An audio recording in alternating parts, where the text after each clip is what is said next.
Awal saya datang itu ke Mekah itu pas hari Jumat itu saya mikir ini di dunia panasnya kayak gini gimana di neraka ya gitu. Dan nanti juga mulai gunung-gunung berapi itu lava-lavanya juga dialir-alirkan ke titik-titik yang nanti akan menjadi peledak. Ya, insya Allah seperti itu.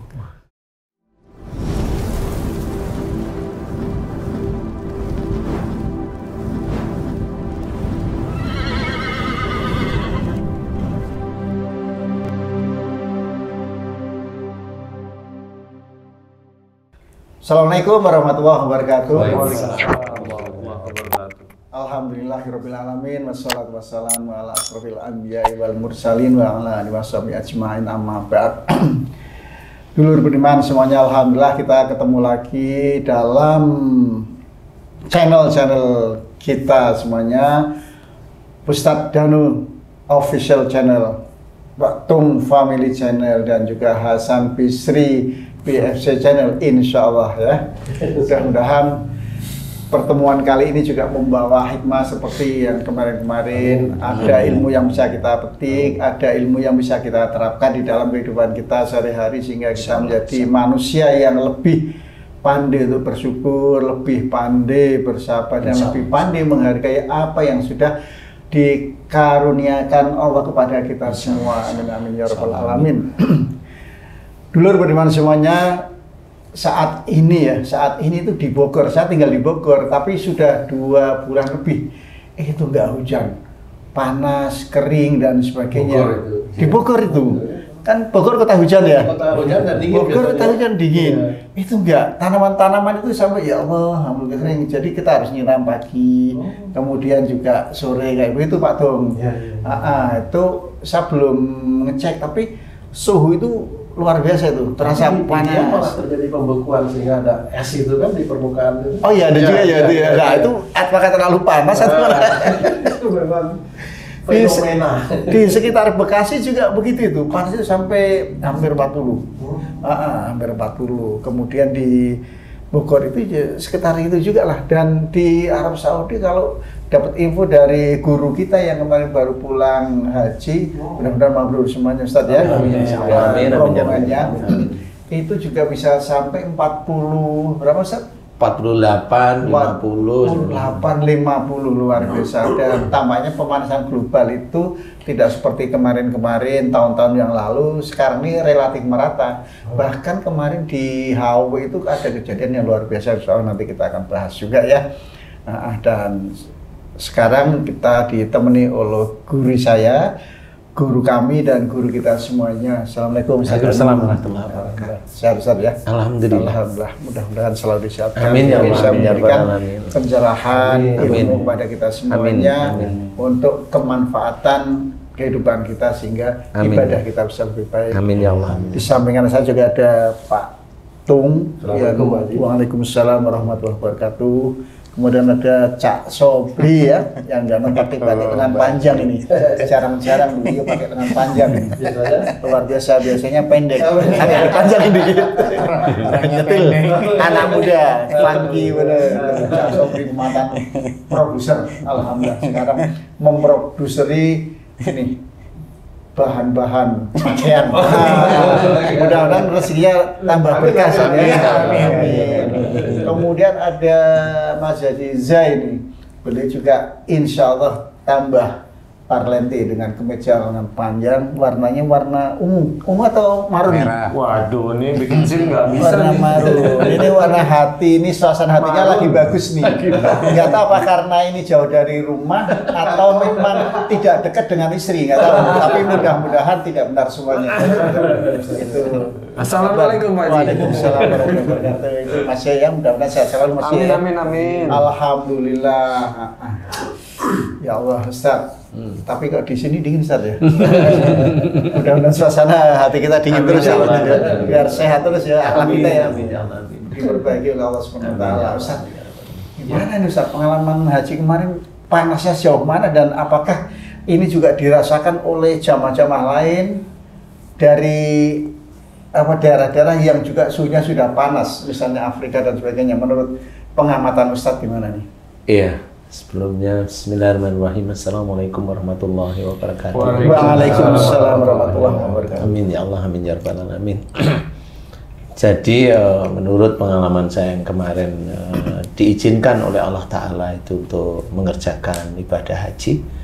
Memang di sana betul-betul selain panas ya selain panas itu penataan atau apa namanya pengerjaan ibadah haji kemarin itu maut itu apa namanya kocar kacir agak kurang tertib lah ya. Agak kurang tertib lah ya. Khususnya memang dari teman-teman yang ada di Arabnya sendiri ya. Di muasasahnya. Di muasasahnya. Bukan ya. di Indonesia. Bukan. Jadi mulai dari ada yang tidak kebagian makan. Ada yang bisa 1 hari nggak makan, ada macam-macam lah ya. Ada yang tidur di luar tenda, jadi karena kepenuhan. Walaupun dia itu setahu saya kemarin ceritanya dia bayarnya mahal ya. Ada yang 600, 650 seperti itu mahal, cukup mahal ya. Tapi memang seperti itu. Dan padahal kondisinya kemarin kayak mamanya dalam kondisi tarwiyah atau mabit. Kita kan di Mina itu ya, memang panasnya ampun di luar ya. Jadi pada saat saya lihat teman-teman yang di tenda itu pasti sangat panas. Memang cerita teman-teman pada cerita seperti itu. Nah kemudian alhamdulillah saya diizinkan oleh Allah Ta'ala bukan di tenda. Jadi tenda kami itu gypsum Jadi tenda kami itu gypsum yang nanti barangkali ada yang apa namanya bisa dimunculkan gypsum ya di share lah di sini. Jadi gypsum, kemudian AC-nya jelas, AC-nya itu ada 1, 2, 3. Berapa PK kira-kira? Kenapa? Berapa PK satu AC itu? 2 PK. 2 PK. Oh, 2 PK itu. Minim itu 2 PK, setahu saya 2 PK. Dan itu pintunya tertutup, jadi pintunya itu memang pintu ini, pintu handle dan biasa. Otomatis ya. Jadi kalau teman-teman yang di tenda itu kan pintunya otomatis terbuka ya. Saya alhamdulillah otomatis tertutup gitu ya maksudnya. Mau masuk terbuka sendiri, ada angin sebabnya. Suhu ruangan terjaga. Jadi alhamdulillah walaupun siang itu di sana itu 48 sampai 50, siang itu alhamdulillah dingin sih. Jadi kita yang di situ itu malah kemulan, apa namanya? Pakai selimut ya, pakai selimut itu. Nah, memang kalau saya amati di antara saya diizinkan oleh Allah Ta'ala pergi haji itu waktu kemarin tuh yang paling panas menurut saya. Jadi pada saat namanya kita selesai sholat isya ya, selesai sholat isya itu matahari kan sudah tidak ada. Itu panasnya, anginnya itu sempromong kayak matahari di depan muka itu rasanya. Iya. Yang biasanya Madinah itu dingin ya, biasanya kan dingin ya. Itu sama. Mau berangkat Nyun sewu mau berangkat sholat malam aja itu udah panas, udah panas. Ya. Jadi keluar selesai subuh itu sudah panas juga, lebih panas lagi. Pas buka pintu hotel ini, langsung lebih panas gitu. Kalau pintu hotel itu, kalau pintu kamar masih enggak. Pintu keluar kamar itu, ya. Sampai di depan kompor itu ya. Ya. Karena pada saat itu saya sempat Jumatan di masjid di apa namanya di hotel transit itu. Saya itu Jumatan karena udah penuh, udah nggak bisa, udah di depan masjid ini udah penuh semua. Itu berdiri aja gini, selesai dengerin ceramahnya, selesai kemudian ambil soft untuk sholat Jumat di depan pintu masjid itu. Sandal itu kan saya letakin gitu ya, kemudian saya ambil sajadah. Itu namanya sholat tuh kayaknya saya nggak kusuk, saking panasnya kaki itu. Jadi sajadah itu tembus ya. Masya Allah. Selesai doa secukupnya waktu itu, Saya pakai sandal. Ya Allah, ya Sandal Rabb. panas. Sandalnya itu kayak besi yang dibakar. Padahal karet itu. Waduh, ya Allah, jadi mau teriak itu jadi mau diem sambil, waduh, masya Allah, aduh, cuma gitu sampai diem, getar karena saking panasnya dipakai itu. Karena kalau sandal diambil diginiin, wah bisa hancur itu. Nah, itu saking panasnya nggak kuat sih. Jadi Atau karena kemarin pas bulan apa Mei atau Juni? Juni ya, sehingga benar-benar memang suhunya ya panas suhunya gitu. memang pas Tapi memang nggak apa ya, nggak kayak biasanya gitu. kayaknya nggak kayak biasanya sepanasnya itu. Jadi betul-betul di situ itu sampai 48-50 itu betul-betul terasa.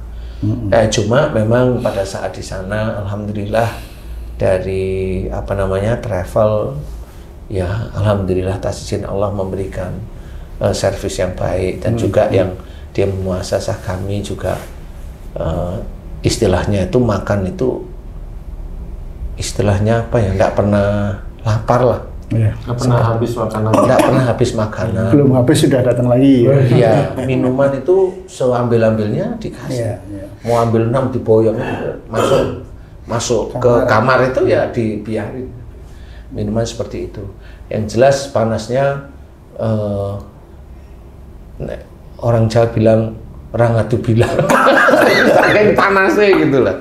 Tapi ya memang harus dikerjain karena memang itu waktunya Allah memberikan panas pada saat bulan Dzulhijjah. Jadi tetap dinikmati aja. Walaupun ini cerita ini bukan ngeluh saya, insya Allah enggak, saya hanya bercerita aja. Itu yang saya alami atau bahkan kami alami semuanya. Itu hikmah yang bisa diambil dari kondisi semacam itu gimana? Saya itu ketakutan yang saya pikirkan itu waktu awal saya datang itu ke Mekah itu pas hari Jumat itu saya mikir ini di dunia panasnya kayak gini gimana di neraka ya gitu. Itu aja sandalnya saya pakai itu baru saya letakkan 5 menit lebih dikit aja lah ya. Itu kan sholat karena bacaan kalau di sana itu kalau Jumat itu kan bacaan suratnya kan pendek. Surat pendek 5 menit lebih dikit sambil doa itu saya pakai seperti itu. Saya mikir ya Allah itu di neraka gimana ya rasanya. Makanya ini hari dunia Ustaz ya, bukan hari akhirat ya. Bukan. Jadi ini benar-benar di dunia. Jadi saya berpikir masya Allah hanya seperti itu. Jadi kalau hikmah dari saya yang saya pikirkan itu ya bukan masalah ini di neraka bagaimana, malah harusnya bagaimana caranya besok kita itu jangan sampai diizinkan oleh Allah Ta'ala itu atas dosa-dosa kita yang belum hilang itu masuk neraka. Wes aku ngerasake ora penak waktu itu aja udah apa namanya ya, udah ndredeg menurut saya itu sudah ndredeg gemetar sebenarnya. Jadi menurut saya hikmahnya hanya saya itu bener ya kalau di neraka kayak apa panasnya. Padahal panas itu kayaknya hawanya itu bisa aja belum kena api neraka hawanya itu sudah. Kalau kulit katanya guru-guru kita dulu itu kan ngelonyong itu loh, melepuh, ya. Jadi melepuh katanya. Gimana kalau memang itu besi panasnya dituangkan di perut, kemudian taruh di punggung, kemudian belum istilahnya besi-besi panasnya dimasukkan melalui mulut karena makanan yang dimakan itu haram. Masuk lagi mulut besi yang satunya karena omongannya kasar. Masuk besi lagi di mulut karena apa? Karena omongannya penuh dengan egois. Masuk besi di mulut karena hobinya nyuruh suaminya kan gitu ya. Nah ini yang harus kita pikirkan sebelum yaumul qiyamah. Kita harus benar-benar sudah mulai belajar lah. Nah, insya Allah. Pak Tum, kan Pak Tum sering ke luar kota juga ini ya, sering keluar kota. Ini pengalaman di kota-kota lain, di kampung barangkali kemarin sempat pulang kampung nggak? Itu suhunya bagaimana? Luar biasa panas banget itu. Di mana itu? Di Bali. Di Bali, di Denpasarnya ya? Denpasarnya. Sekitar berapa itu? Oh, kalau mengenai itu mungkin hampir 30 lah ya. Lebih 30 dong. Hampir 40. Biasanya itu kan hanya 24, 25. Siang itu? Iya, siang. Oh. Ini panasnya pol. Pinggir pantai ya? Ya, karena di pinggir pantai juga, gitu. Karena juga di kuburan juga. Kuburan juga. Jadi panas. Oh, gini panas. Dengar sebelah. Cak Sobri, yang baru dari kota Malang nih, kota sejuk, Ustaz ya. Pengalaman bagaimana di kota Malang? Malang kan masih ada adem-ademnya. Oh, masih ada, karena di Batu ya. Ademnya ya di Batu. Cuman ini Ustaz, kalau kondisi panas baik di Mekah, di luar Mekah, apa ini akan menjadikan mental manusia itu juga emosinya makin tinggi Pak Ustadz? Karena kondisi panas, orang gampang emosi Ustadz. Ya sebenarnya bisa aja itu menjadikan gampang emosi kalau orang itu lagi terkena suatu masalah. Sebenarnya nggak usah orang yang lagi panas cuaca ya. Orang yang lagi pusing aja bisa langsung emosi. Di dalam rumah nggak panas biasanya tuh. Iya. Bisa Pusing emosi. aja emosi. Kemudian kadang-kadang dia di dalam rumah ada AC, dia HP-nya ketahuan ada WA-nya orang aja itu panas itu. Keringetan. Oh iya, Udah kelihatan. seperti itu. Ini lagi ngomongin siapa sebenarnya? Ngomongin panas. Ngomongin panas ya. Jadi panas itu bisa menjadikan seorang itu lebih agresif, insya Allah bisa. Insya Allah itu bisa. Karena kebiasaan panas itu kan tetap ada hawa-hawa makhluk-makhluk yang menjadikan tubuh itu menjadi panas juga. Kalau memang dia itu lupa bahwa apa yang dikerjakan itu harus karena Allah, sehingga orang itu akan lupa bahwa ada makhluk yang nyusup di antara tubuh-tubuhnya itu, ada makhluk yang masuk karena dia melakukan emosional dalam menghadapi kehidupan dia sehari-hari. Emosional, saya tidak bilang marah ya. Emosional itu makhluk itu akan nyusup. Apalagi emosional yang lari ke arah marah, ngomong yang ada penekanan, kan seperti itu. Kan, oh ini kan budaya, bukan. Rasul tetap mengajarkan lemah lembut. Jadi jangan dengan budaya itu mau mempertahankan bahwa itu benar, kan nggak boleh juga ya. Jadi insya Allah ada makhluk yang menjadikan panas. Makanya kalau makhluk-makhluk itu ya menjadikan orang-orang yang memang hobinya seperti itu semangatnya tinggi biasanya. Semangat tinggi itu akan gampang sekali dia emosi. Ya insya Allah seperti itu yang selama ini saya pelajari dari sifat-sifat karakter-karakter manusia yang saya padukan dengan sifatnya Rasul itu begitu. Bedanya di situ. Insya Allah seperti itu, Cak Sobri. Pak Ustadz, kalau misalnya kan Pak Ustadz sering mengatakan bahwa apa saja musibah yang terjadi itu karena buah tanganmu sendiri. Nah kalau musibah panas misalnya di satu daerah itu terjadi, apa bisa disebabkan karena perbuatan tangan masing-masing orang yang ada di kota tersebut itu Pak Ustadz? Bisa aja seperti itu, bisa saja semuanya. Bisa saja Allah itu memberikan petunjuk bahwa ini juga dekat dengan akhir zaman gitu Pak Ustadz? Ini sudah akhir zaman, setelah Rasul itu sudah akhir zaman, dekat dengan yang namanya Tuhan atau Yaumul Qiyamah. Ini sudah dekat. Makanya panas itu dikenalkan agar orang itu mendapat hidayah dari Allah, belajar dari situ. Agar orang itu kembali ke jalan Allah. Kalau kerasa, ini kok panasnya kayak seperti ini, kan berpikir bahwa besok itu di neraka ya melebihi seperti ini. Nah, kita kan harus berpikir sendiri, apakah kita itu siap besok itu Yaumul Qiyamah itu menghadapi, kan seperti itu. Untuk menghadapi Yaumul Qiyamah ini tidak lain adalah amal soleh kita itu harus besar di hadapan Allah, bukan besar menurut kita, nggak bisa. Besar di hadapan Allah. Kemudian dosa-dosa kita itu juga kalau bisa, nah ini kalau bisa ini doa untuk saya khususnya. Kalau bisa itu dosa itu kan terkurangi atas izin Allah. Jadi bukan merasa saya nggak punya dosa, kan beda. Kalau saya nggak punya dosa itu kan egoisme manusianya sendiri, kesombongannya yang merasa tidak punya dosa. Makanya banyak ayat-ayat Allah itu menceritakan bahwa itu hidayah atau petunjuk yang memang manusia pada umumnya, khususnya manusia Muslim itu harus berpikir bahwa hidup di dunia ini sebenarnya ujian yang harus kita kerjakan. Jadi tidak boleh main-main. Apa yang harus kita kerjakan itu karena Allah semuanya. Sehingga nanti mudah-mudahan tidak sia-sia besok pada saat kita itu betul-betul dipanggil untuk menghadap Allah. Umpamanya doa saya menghadapnya itu nanti bareng-bareng lah sama muslim yang lain. Maksudnya apa? Yaitu nanti di akhir zaman itu bareng-bareng aja. Jadi itu udah endingnya orang muslim sedunia, yang nanti akhirnya orang yang non muslim yang hidup, kemudian mulai simbol-simbol Islam itu akan dihancurkan oleh mereka. Setelah orang Islam sudah nggak ada, sudah meninggal, mau jasad itu mau terbaring, mau tidur, mau apa, udah bukan urusan kita, itu urusannya Allah Ta'ala. Baru Allah menurunkan yang namanya kiamat. Saat ini salah satunya adalah gempa di mana-mana. Khususnya di Indonesia itu kan sangat sering terjadi.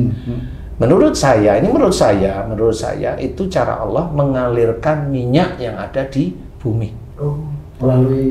Melalui gempa itu begitu, ya kan tetap harus ada ilmu fisikanya, tetap dialirkan gerger. Ya siapa yang alirkan? Ya malaikat aja. Malaikat yang menjaga lapisan-lapisan bumi itu itu dialir-alirkan. Kemudian juga mengalirkan gas-gas yang gambar terbakar nanti di dalam bumi itu dialirkan juga di suatu titik atau beberapa titik sebenarnya. Itu di istilahnya itu, kalau istilahnya itu mau diledakkan itu di mana manusianya itu penuh di situ. Dan nanti juga mulai gunung-gunung berapi itu lava-lavanya juga dialir-alirkan ke titik-titik yang nanti akan menjadi peledaknya, insya Allah seperti itu. Maaf Ustaz, tadi menyambung Pak Tung tadi, saya jadi ingat peristiwa pekan lalu Ustaz, itu di Hawaii itu Ustaz, yang semacam ada api yang jatuh dari atas, titik dus, kemudian ditimpa oleh angin, kalau tidak salah kecepatannya 130 km per jam itu Ustaz. Akhirnya api merambat ke seluruh kota sehingga habis terbakar Ustaz. Nah, apakah peristiwa semacam itu bisa saja terjadi di negara kita, atau bagaimana kalau kemungkinan itu bisa terjadi? Cara mencegah kira-kira gimana Ustaz? Kalau dari sisi akhlak kita Ustaz. Iya. Kalau memang api itu tidak ada dan memang betul-betul dari atas kelihatan turun kena angin, itu hanya Allah Ta'ala sudah. Jadi Allah akan menyelesaikan masalah di daerah situ. Ada daerah situ yang memang dari sisi menurut perhitungan Allah itu memang harus dibakar lah istilahnya. Wallahu a'lam yang mana ya saya tidak tahu, bisa aja memang itu daerah-daerah situ ada sesuatu yang dilakukan yang tidak baik barangkali. Jadi itu Allah harus mengirim api. Loh kok bisa datang api secara kimianya gimana? Oh kimia mah Allah gampang sekali kan gitu ya. Nggak usah yang kimia. Itu jin yang di Indonesia itu kalau di shoot di YouTuber itu kan ada jin yang namanya Banaspati yang api jalan-jalan nemplek bakar. Itu di Indonesia itu banyak kan. Bisa aja memang salah satu jin yang punya sifat api kuat itu dipegang oleh malaikat, memang diturunkan. Makanya kelihatan aja kalau apinya itu turun di situ, kemudian angin kencang. Itu Allah itu sangat gampang. Karena apa? YouTuber itu bisa. Malaikat bukan, ilmunya itu bukan ilmu yang dari Allah, ilmu dia itu ilmu dari turunan-turunan sebelumnya, itu aja bisa bertempur dengan api-api yang seperti itu, apalagi Allah, kan seperti itu. Jadi memang ada sesuatu yang diperingatkan oleh Allah Ta'ala, kayak Haji Hasan. Kalau saya nggak lihat sih, tapi kalau Haji Hasan bisa diizinkan tahu, memang itu diberita, itu cara Allah aja. Sama seperti yang di pada waktu bulan Dzulhijjah kemarin yang berhaji itu ya diuji dengan panas yang seperti itu, kemudian keleleran, tidur itu ada yang di depan toilet, kemudian makan itu ya susah, kemudian akhirnya orang itu protes semua, dan itulah yang dinamakan jidal, dan itu bisa menggugurkan hajinya. Seperti itu. Nah ini harus difahami dengan baik. Makanya berlatihlah di negara kita masing-masing itu, berlatih untuk tidak gampang berbantah-bantahan, berlatih untuk tidak gampang ayel-ayelan. Kalau umpamanya disindir, difitnah, nggak usah panas. Seperti itu, belajar. Karena Rasul aja melakukan ibadah haji kan sekali. Jadi kita kalau bisa ya sekali, Kalau tidak bisa, kalau ngerti gagal ya 2 kali. Kalau gagal lagi 3 kali, tapi jangan utang berangkatnya. Insya Allah seperti itu. Kurang lebih gambarannya begitu, Ci. Kurang lebih, Allahu a'lam. Barangkali yang dapat sampaikan itu terima kasih Ustaz Danu dan sudah menyampaikan banyak pelajaran Pak Tung, Pak Sobri, Mas Hadize. Alhamdulillah, mudah-mudahan kita bisa ketemu lagi di lain kesempatan. Akhirul kalam, billahi taufiq wal hidayah. Wassalamualaikum warahmatullahi wabarakatuh. Waalaikumsalam warahmatullahi wabarakatuh. Alhamdulillah.